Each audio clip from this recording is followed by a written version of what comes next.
My toddler's scalp was burned with chemicals by my mother-in-law. When I posted about it, my husband threatened to take me to court for custody. My mother-in-law stroked my wild hair without asking. "But you must be used to it since you wear it like this," she said, petting it again after I asked her not to. "It should have been my warning." I add, "Such a shame you don't straighten it. You'd be so pretty with tamed hair. Hopefully the baby gets her daddy's good hair." He answered, "Well, let's hope you grow out of it." Banished her from delivery. She couldn't babysit for a year. I caved last week. My spouse and I needed one anniversary. His mother apologized for insults and promised boundaries. "Just 8 hours," my spouse said. "She raised me fine." "Yes, your mother raised you white. Please, she's trying." I agreed. My youngster cried when we returned. Her lovely 3C curls vanished. Golden blonde, fried straight. "What did you do?" "I couldn't breathe." "I fixed her," my mill said. For months, salon promises keratin treatment. The hue enhances her attractiveness. She won't face that mess at 16 months. A salon chair held my youngster for 3 hours. The scalp burnt. Lost her edge. She cried and rubbed her head, wondering why her hair felt weird. Chemically abused my child. Rest easy. My husband was silent as I picked up our daughter, and his mother called me theatrical the whole way home.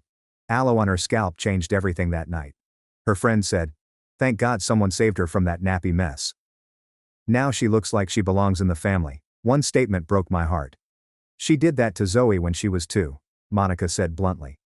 She relaxed her hair behind my back. Chris took his mother's side and thought I was exaggerating only hair. Chris didn't think his mother was wrong. "Why didn't you warn me?" I tried. "At your wedding, Chris seized me and threatened to take me back to court for custody if I caused issue at his brother's wedding." My hands were shaking. "She's done this before." I saw my husband working on his laptop as if nothing had occurred. "Your mother know about Zoe?" "How?" "Monica was always difficult about Mom. She was looking for problems. Your mother chemically burned our daughter's scalp and meant well." Those 3 words stopped me. I posted photos of Lily's damaged hair, scalp and swollen eyes on Facebook, Instagram, Twitter, my mail, the salon. Ethan's phone kept ringing until my husband said something that changed everything when my mother-in-law abused my 16-month-old black daughter without consent. It went viral with 18,000 likes and the salon's website was bombarded with criticism for chemically abusing AI. I asked, "Really?" He didn't argue. Unknown number texted me. "Monica, your husband's been planning this for 5 months."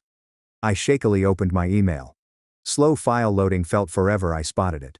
Thomas Henderson's family law initial consultation notes in PDF format. The attorney provided bullet points outlining the wife's bad behavior with her mother-in-law, which hinders grandparent connections. Chris told attorney everything. Cultural differences compel wife to alienate child from father's family. Plan simulates wife's response. How I banned his mother from babysitting for a year, booted her out of the delivery room, and overreacted to Mia hair comments.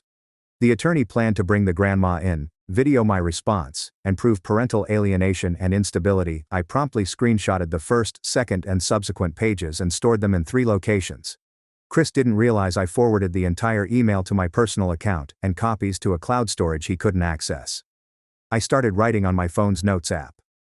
All conversations, texts, times Chris defended his mother, and times he called me theatrical were time-stamped, including the day his mother first stroked my hair, the delivery room event, last week's babysitting arrangement, and tonight's custody threat. Chris may enter at any time, so I worked fast. Chris's vehicle in the driveway made my heart race, but I kept my calm, closed my applications, and put my phone in my pocket.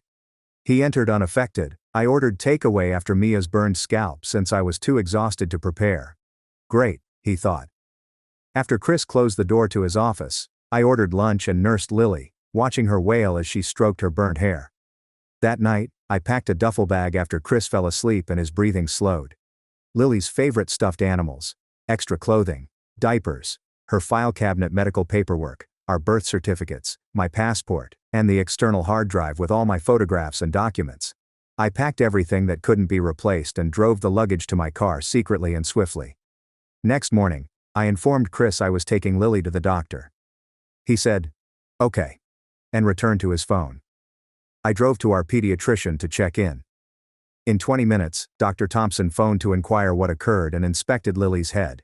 He suggested Samuel Hampton, a downtown pediatric dermatologist, who contacted ahead to schedule an afternoon appointment. I thanked him and went to Samuel's office in a medical building near the hospital, where his nurse escorted us back to an exam room. Samuel introduced himself, zoomed Lily's scalp, took more photos, and measured areas I couldn't see. Sitting back, he claimed the chemical straightener burned her scalp layers. He typed a medical opinion on his letterhead after typing this on his computer. Her situation and pain were beyond her comprehension. I called Monica in the parking lot after we left and she answered on the first ring to testify about Chris's mother mistreating Zoe. Because I hadn't discussed CPS with anybody, she urged me to wait. I overheard her conversation. Monica emailed Rachel, a social worker who understood these things. When I phoned Rachel, she asked me to explain. Everything in the parking lot was searched. Rachel saw Lily play with her toys in the back seat, rub her head and moan, then told me to file a CPS report before Chris. Those who filed first controlled the story. CPS would investigate if Chris said I was unstable and made false charges. Lily slept off in her car seat on the 20-minute drive to the drab CPS office downtown near the courtroom. As Lily napped on my shoulder, I filled out the waiting room form with the child's name, age, chemical burns, 3 hours in the salon chair, and racist Facebook comments. The receptionist received it. I sent the 50-year-old intake worker Lily's burned scalp photos and Dr. Thompson and Samuel medical reports. 5 minutes later, she escorted me to a private office. The intake worker took notes on her computer while I showed her Chris's mother's Facebook post and all the comments calling Lily's hair messy. Has this happened before? I mentioned Zoe and provided Monica's phone. She nodded and took everything down, then informed me an investigator would be assigned to our case, that Angela Brooks will contact me within 24 hours to organize a house visit. Within 48 hours of the report, I received a case number and was instructed to gather my documents for Angela. I departed with Lily on my shoulder after thanking her. My medical records, photographs, Facebook screenshots, and timeline were arranged into folders at home after I fed Lily lunch and put her to sleep. An anonymous number called at 3 o'clock and CPS staffer Angela Brooks asked for me by name to schedule a house visit and interview to evaluate my claim. I gave her our address and scheduled a 2 o'clock home visit the next day. She requested Chris's number and said she'd call to schedule his interview. My stomach sank. Chris would know I submitted the complaint when Angela phoned. Maybe an hour before he arrived home, Chris came to the front door at 4:30 with a red face and tight jaw, slammed his luggage on the counter, and asked me what I did. I remained calm and informed him of my CPS report about his mother assaulting Lily. He screamed at me for trying to destroy his family, using our kid as a weapon, and treating his mother like a criminal for one mistake. He said CPS was for genuine abuse, not family hair. After letting him continue, I mentioned the divorce attorney. His face blanched. I informed him about his attorney's notes regarding recording my social media activity, the scheduled babysitting, and his 5-week planning. The legal advice was pointless. He wanted to know his rights and explore his options. Every marriage has problems. He stated I was overreacting to minor incidents and making everything about race. I wondered about little incidents. He said I was oversensitive to his mother's comments and that she loved Lily and would never hurt her. His response to my concern about chemical burns on a baby's scalp was that they were an accident. I informed him Facebook posts praising diaper changes don't cause accidents. Chris walked. Chris came 20 minutes later with a small duffel bag, saying he needed time to think, and would stay with his brother for a few days. As he planned with his counsel, I knew he was lying. Maya clung to him and wept as he kissed her goodbye. Said her daddy will see her soon, then departed without looking at me. Lily continued asking where daddy was after closing the door. I told her daddy had to work and she played with toys. I prepared for Angela's 2 o'clock visit the next day. In the evening, black woman in her 40s, Angela had lovely eyes and a professional demeanor. She wore a blazer and a leather briefcase. I recounted Chris's mother's comments during our relationship, and after Lily was born, Angela took notes and asked specific questions regarding Chris's sentiments and time frame. After I told her about the babysitting, I sent her Dr. Thompson's report, Samuel Hampton's chemical burn assessment, and Lily's scalp photos. Angela stared at me and asked whether Chris's family had made further racial comments after calling Lily's hair a nappy mess and saying she belonged. Angela saw Chris's silence and threat to take Lily if I didn't erase my social media. Angela's attention switched fast when I told her Chris's mother loosened Zoe's hair behind Monica's back at 2. Zoe was bald after 5 months after clumping hair. I gave her Monica's full name and number. Angela inquired about other occurrences. I informed her about the 3 women that messaged me after my tale went viral. All 3 had mixed-race children and were hair salted by Chris's relatives. I shared their contact details. She meticulously recorded everything and claimed a pattern of behavior across several youngsters made this a more serious issue. She demanded to photograph my paperwork and interview all the victims. So I let her. My evidentiary files were photographed for 20 minutes. Angela watched me comfort Lily as she whimpered and patted her head and hair. 2 weeks before departing, she agreed to interview Chris, his mother, Monica, and the witnesses. I contacted Jessica Hampton's number Rachel provided me that night to tell her who I was and how I obtained it. Jessica stated Rachel texted her about my situation and asked me to come to her office the next morning. Let Rachel watch Lily and went downtown. When the receptionist escorted me to a conference room, Jessica, a black lady in her late 30s with natural hair and a decent suit, welcomed me and encouraged me to sit. She needed to hear everything from me once Rachel gave her the idea. Jessica listened to my story again without interruption and requested copies of my documentation.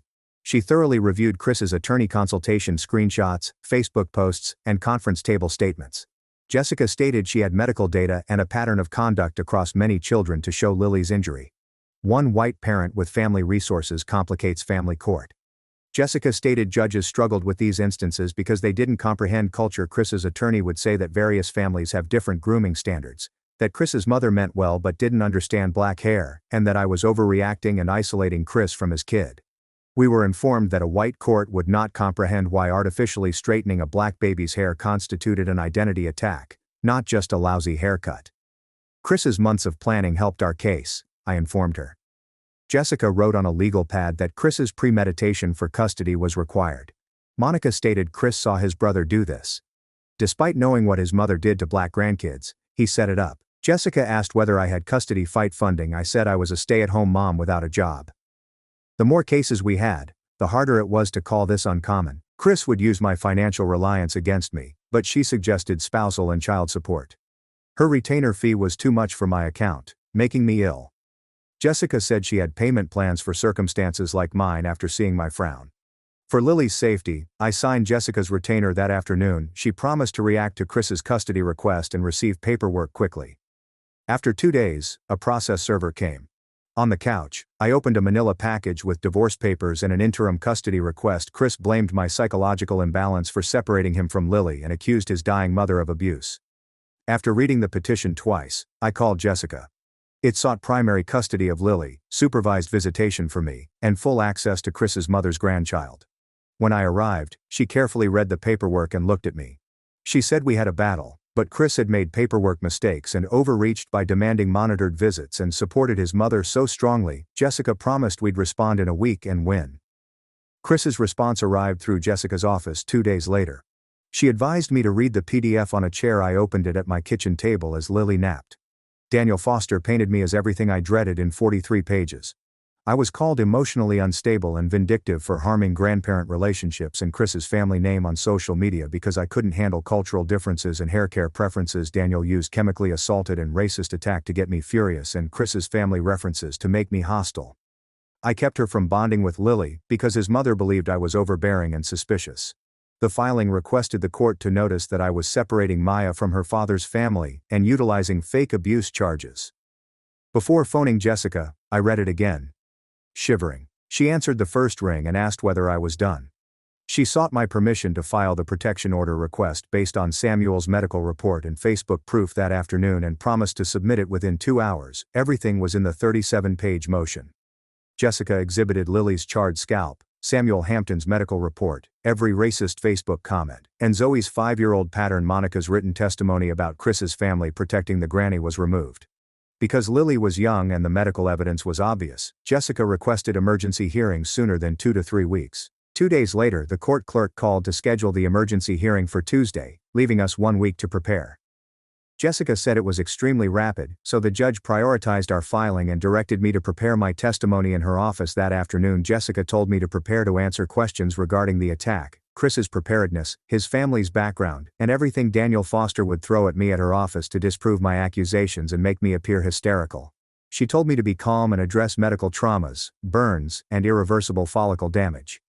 He stated I overreacted to the viral article because I didn't comprehend white families' haircare methods and focused on public retribution rather than Lily. Jessica played Daniel and asked me tough questions to make me defensive, such as why I wrote publicly instead of privately, if I was using Lily to punish Chris for his mother's innocent mistake, and if I had anger management issues. Evening call from Monica. I calmly explained Lily's burnt scalp, 3-hour salon chair time, racist Facebook comments, and Chris's 5-week time frame and let them work. She was happy to testify after Jessica requested she had Zoe's 5-year-old medical records of hair loss and scalp injuries and photographs of how awful it was before her hair grew back. David phoned her after hearing about the hearing to tell her not to testify, claiming it would destroy the family and achieve nothing. She'd rather not protect child abusers. She stated his whole family knew what their mother did to black grandkids but ignored it since it meant confessing to something nasty. Monica inquired how I was doing. I mentioned I was worried about losing Lily, Chris's family resources, and the court not understanding why. She understood since she'd been there 4 years before, but I had papers, medical data and planning that supported my case. Chris proposed settling out of court the night before the hearing. He suggested his mother apologize, and I dropped the protection order to prevent costly legal battles and co-parenting issues. Before answering, I screenshotted and emailed Jessica the text. She phoned me immediately and urged me not to meet him alone, because he was trying to get me to say anything he could use against me. She also instructed me to answer only through her because any conversation required attorney paperwork. She texted Chris's attorney that her client would not meet privately and settlement conversations must be legal.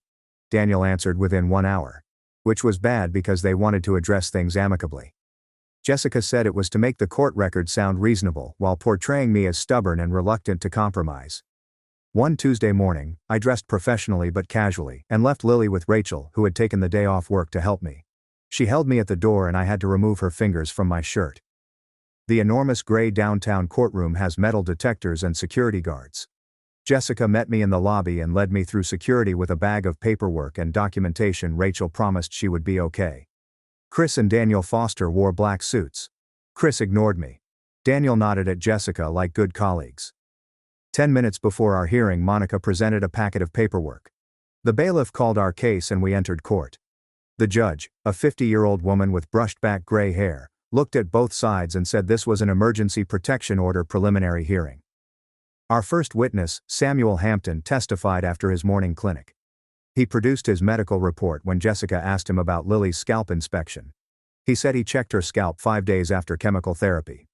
He found second-degree scalp burns, hair follicle damage along her hairline, and chemical exposure unsuitable for children under 12. Chemical burns from keratin and bleach take months to heal.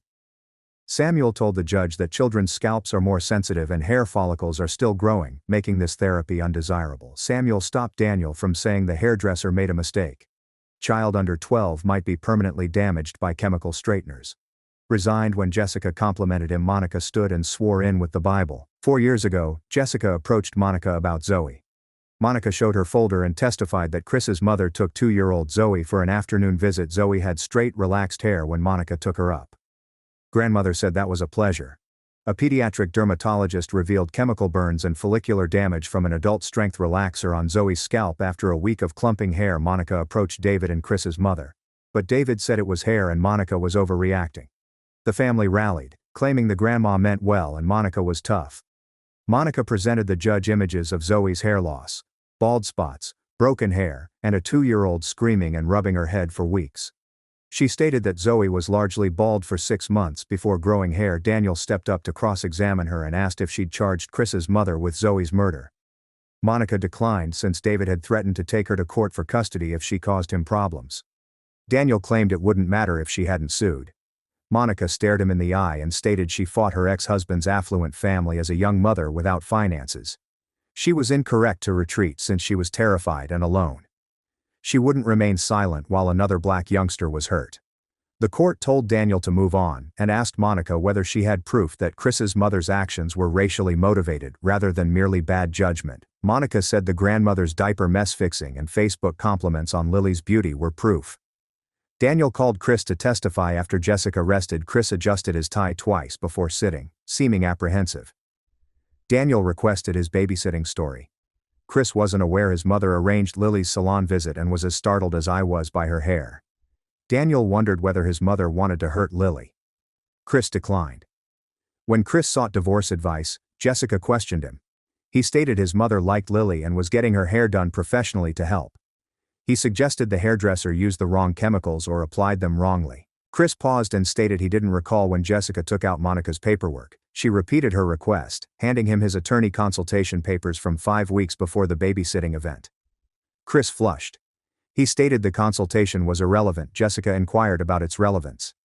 Chris carefully reviewed the attorney notes, which included: document wife's social media behavior as evidence of instability and mother can provide stable child care. Jessica sought it after months of marital conflict. Jessica wondered whether it was a coincidence that his mother did something that made me respond strongly on social media 5 weeks after sending those messages and he applied for custody. Chris stated that wasn't his plan. Jessica also questioned whether he told me his mother had hurt Zoe 4 years previously. Jessica wondered if chemical burns on a toddler's scalp or Monica's behavior were issues. Chris didn't reply. Judge stared at him. Her question was if he knew his mother chemically treated black grandchildren's hair without consent. Chris said he hoped his mother learnt from her error, but the judge appeared displeased. She ordered Chris's mother to stop contacting Lily and appointed a professional monitor to supervise Chris's visits until further notice. A court-appointed psychologist would evaluate Chris's custody. Chris's face blanched. Daniel objected, but the court ruled this was a temporary order with a full hearing in 60 days. Jessica grabbed my shoulder and said we won round 1. Monica hugged me in the hall. Daniel was on his phone. Chris ignored us. I picked up Lily at Rachel's right away.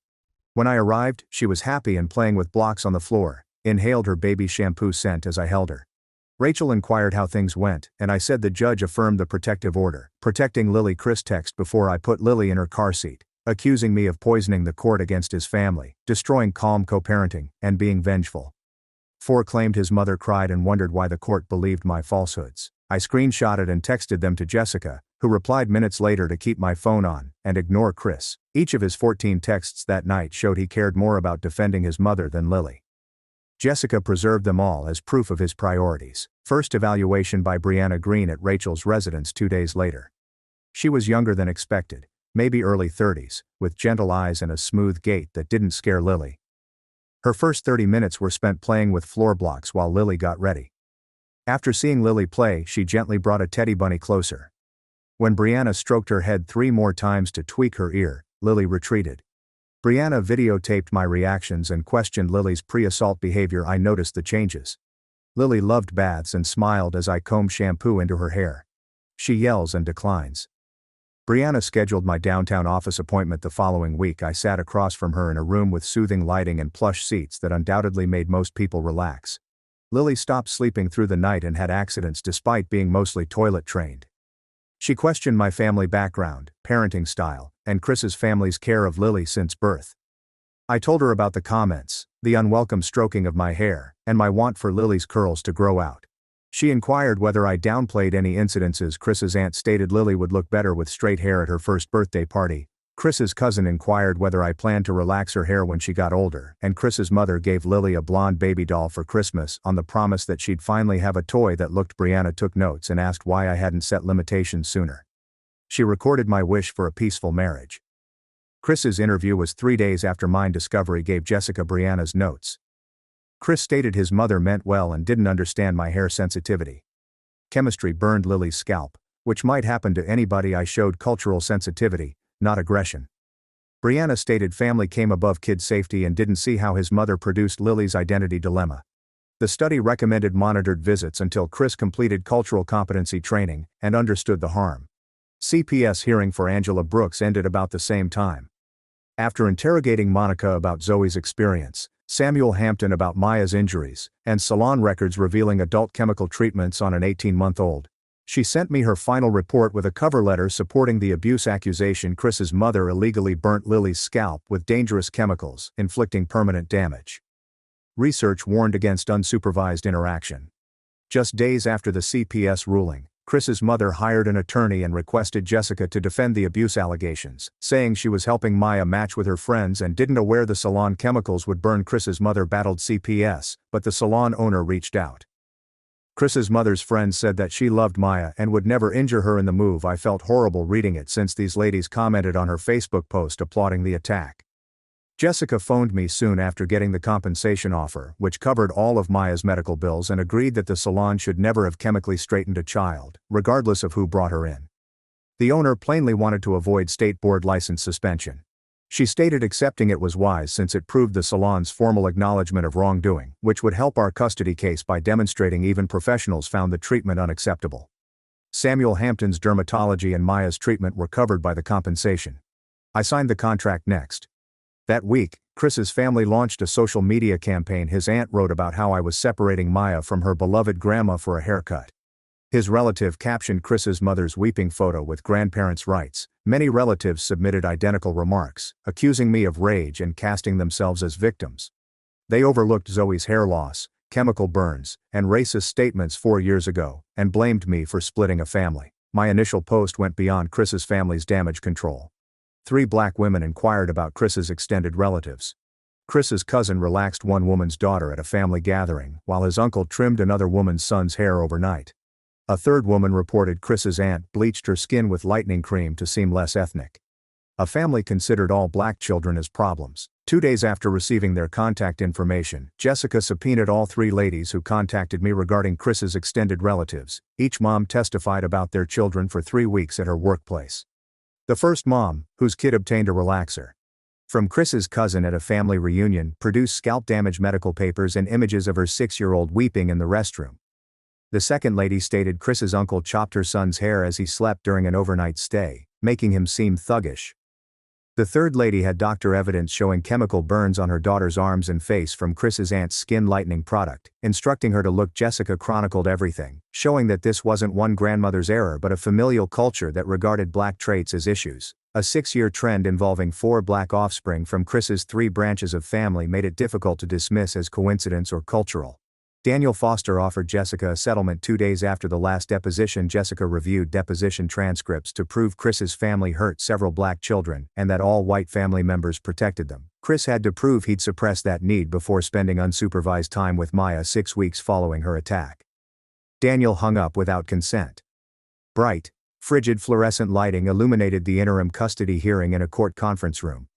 Daniel Foster showed printed screenshots of my viral social media post with 18,000 shares and hundreds of comments, alleging that I publicly humiliated Chris's elderly mother out of vindictiveness, weaponized my daughter's image for attention, and lacked co-parenting respect.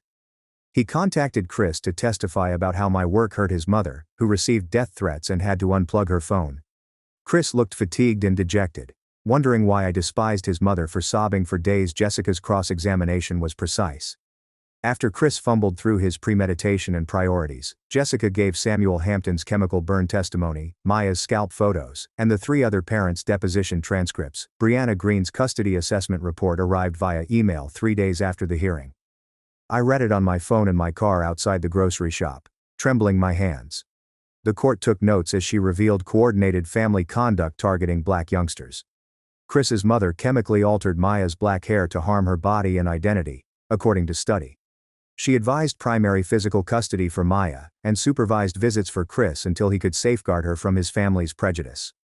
Chris's inability to recognize racial damage, his denial of his mother's actions, and his family's history of beating other black children led Brianna Green to recommend cultural competency education and therapy before unsupervised parenting. Maya shivered anytime anyone touched her head, indicating medical stress from the 3-hour salon session.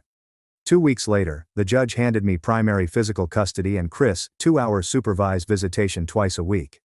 Chris had to complete a mixed parent cultural competence training before unsupervised visitation. His mother couldn't reach Maya, postponing parenting.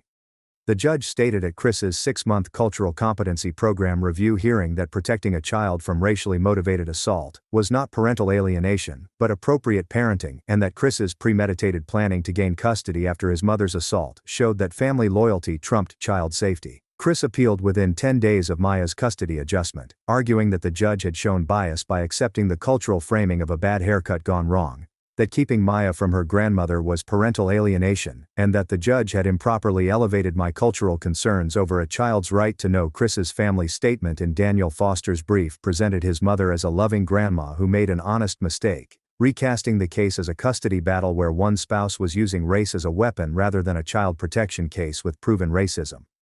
While the appeal was pending, I packed and paid the first, final and security deposits on a little apartment across town with my settlement money. Monica moved boxes and loaded my car with clothing, toys and cooking items over 2 trips while Rachel watched Maya. Chris's mother never entered that little 1-bedroom apartment with 9 walls where Maya and I lived. Without dreams, Maya slept better the first night. 3 days after moving, I set up Maya's area with her beloved stuffed animals and black children with natural hair books for her first black trauma recovery for toddlers play therapist session. Brianna Green recommended it. The therapist informed me after an hour that Maya had medical trauma from the salon adventure, that 3 hours on a chair being burnt with chemicals had taught her that her body wasn't safe and grown-ups couldn't heal her. She avoided the curly-haired doll and touched her head while anxious. Chris completed mandatory cultural competency training 4 months into temporary detention. For the court review hearing, the therapist advised weekly sessions for 6 months and noted Maya's development. A 5-page essay on how he'd apply what he learned to raising Maya was his last assignment. Multiracial identity formation, black hair discrimination, white privilege in parenting, and protecting children from racist family members were covered in the 10-week curriculum. After Jessica acquired a copy from the program administrator, I read Chris's paper about cultural grooming norms and how he found some people liked natural hair. His mother's beauty criteria for Maya were erroneous, he argued. Matching my cultural inclinations with his family's and training Maya to adjust were the topics. He never claimed his mother abused Maya's body and identity, or that calling her natural hair a mess was discriminatory. Jessica moved to use Chris's essay in court as proof he hadn't learned the program's principles and couldn't safeguard Maya from his family's prejudice. Chris attended all sessions but refused to address his involvement in his family's prejudice, according to the program organizer. Chris's writing revealed that he understood this as a cultural preference problem, not a racist attack on a toddler's identity, Jessica stated. Chris's development was reviewed by the judge, who ordered him to see a new therapist to examine his awareness. Clara, a court employee, supervised the visit 2 weeks after Chris left treatment and attended every Chris-Maya encounter. While Maya napped, I read her first report in my email at my kitchen table. After the 3rd visit, Clara reported that Chris spent much of each 2-hour session explaining, "Grandma didn't mean to hurt you, and she was trying to help." While Maya played with blocks or sought to flee, Chris addressed his mother, and Maya looked troubled and stroked her head. To help, Clara advised Chris to stop talking about his mother and play with Maya during visits. I sent Jessica the report immediately. Maya returned from Chris' visits transformed. She hugged me as she hadn't since she was young, refusing to let go when I needed the restroom or cooked dinner. The first night, she cried 4 times. Week after week she caressed her head, ran her fingers through her hair, and cried on my bed.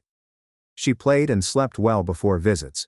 Visits made her point, cry, and stop saying the few words she'd learnt. After 6 weeks, Maya's therapist asked the court to end Chris's visitation because it worsened her trauma. After Maya wouldn't let the doctor examine her head, the doctor sent a similar letter. To establish the current visitation arrangement was harmful, Jessica filed both letters to the court linking Chris's visits to Maya's discomfort. Chris's custody appeal dragged. His counsel argued the judge was biased against his family, and that taking Maya from her grandma was inappropriate. The appeal brief termed the protection order disproportionate and accused me of turning Maya against Chris's family. Daniel Foster said the court attributed racial motives to grooming standards and family discord. I felt sick when Jessica's brief called it grooming and treated chemically burning a baby's scalp as hair maintenance. 3 months after the custody hearing, the appeals court refused Chris's appeal, noting that the trial court had appropriately analyzed Maya's injuries and that Chris's family's history of violence against several black children proved this wasn't an issue. Jessica said she was thrilled and that this was a big move that will prevent Chris from arguing custody again. The appeals court decided that Chris failed to protect Maya from his mother's racial abuse and that the trial judge was right to limit his visits. Daniel Foster phoned Jessica with a settlement offer 2 days after the appeal was refused. Chris would accept decreased visits if I dropped my desire that he cover Maya's treatment and medical fees. In a coffee shop near her office, Jessica discussed the suggestion. Chris should pay half of Maya's therapy since his mother caused it. Jessica told me the settlement would permanently lock in my primary custody and end the court disputes, which was great since it gave me what I needed: Maya's safety and main custody. Thought about it for 2 days. Samuel Hampton's dermatologist visits and treatments were expensive. I agreed with Jessica but wanted Chris's visits to climb slowly per Maya's therapist, since ending the custody battle was better than months of court hearings and appeals. After a week of talks, Jessica and Daniel agreed that Chris would progressively increase visits from monitored to unsupervised when Maya's therapist felt she was ready and pay half of medical and therapy expenditures. The protection order against his mother lasted until Maya could decide. Maya might decide to see her grandmother at 13. Jessica detailed the divorce and custody terms 4 months after the incident, and I signed each page. Chris had supervised visitation for 4 hours a week, which may become unsupervised depending on Maya's therapy. I had main physical custody. Chris had to pay child support and half of Maya's medical bills. She was invisible to his mother. 2 weeks after the agreement, Maya's daycare director shakily told me Chris's mother had seen her granddaughter that morning. Following our months-long safety strategy, the director pushed Chris's mother to leave immediately, calling the police when she refused. She was arrested in minutes by 2 officers. The director said Maya hadn't seen her grandma since they kept the kids in their classrooms. But other parents saw everything and asked questions. I picked her up early and phoned Jessica from the parking lot. That afternoon, Jessica filed contempt charges against Chris's mother, including the child care police report and a request for criminal prosecution if she violated the protective order again. The judge renewed the injunction and added criminal charges 2 weeks later. Chris's mother seemed to understand the court's seriousness when the judge reminded her of Maya's protection order and that she may be arrested if she tried to contact her again. Samuel Hampton measured Maya's hair growth 6 months after the incident under strong lights. Most of her hair grew back with its natural curls, but other sections revealed permanent thinning where the chemicals killed the follicles. Samuel added follicular damage will constantly weaken those regions and may never grow back, which was ideal given the burn's severity. Similar chemical accidents caused more permanent hair loss in several kids. Maya's therapist reported strong trauma recovery progress during our regular check-in. Samuel advised her to avoid heat and chemicals on her hair for 2 more years and use moderate scalp treatments. Maya felt safer and wasn't sobbing or caressing her head as much, but she worried about hair care and was uncomfortable with new people. The slightest touch to her head still frightened her. 2 months after that therapy update, Monica and I set up folding chairs in a circle in a community center meeting room and advertised the support group on local parenting forums and Black Mother Facebook groups, keeping it generic to be safe but specific to attract the right people. 8 early 20s to mid-40s ladies arrived that first night, all with the exhausted expression I saw in my mirror every morning. One woman's white mother-in-law bleached her 3-year-old son's skin while babysitting to look like his father.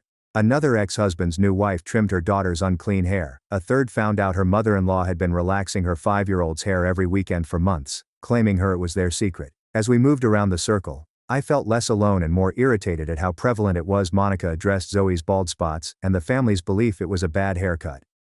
Photos of Maya's charred scalp and Facebook comments applauding the assault were shown. Our next support group meeting 2 weeks later covered custody. Chris's therapist informed the court 3 weeks later that he had undergone racial harm-focused cultural competency training. Jessica thoroughly read and discussed the letter with the therapist before consenting to unsupervised visits. Chris matured by understanding his mother's discrimination and cruelty, not just grooming. Chris's first solo visit with Maya lasted 2 hours in my neighborhood park. In my automobile, watching them swing, I panicked. Chris's visits increased to 4 hours, 6, then overnight stays on weekends once he stopped downplaying his mother's behavior and rebuilt trust. The prior month's supervised visitation reports showed Chris's contact with Maya changed. 4 months after the event, I testified about Maya's injuries and Samuel Hampton's chemical burn results at the salon license suspension. The board suspended its license for 6 months and required new policies, including mandatory parental consent forms, age verification for all chemical services, and staff training on child-appropriate treatments, after finding that the salon had chemically treated 3 other children under 5 without parental consent in the past 2 years.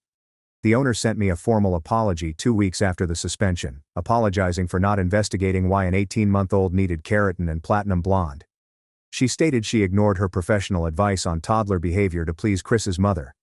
Sorry felt empty because it came. Chris's mother's attorney letter came at Jessica's office by certified mail 5 months after the incident. 2 pages of carefully phrased apologies for her destructive and discriminatory behavior, for disrespecting my role as Maya's mother, and for realizing the protective role. Jessica reviewed the letter in her office and showed me that the attorney wrote it instead of Chris's mother.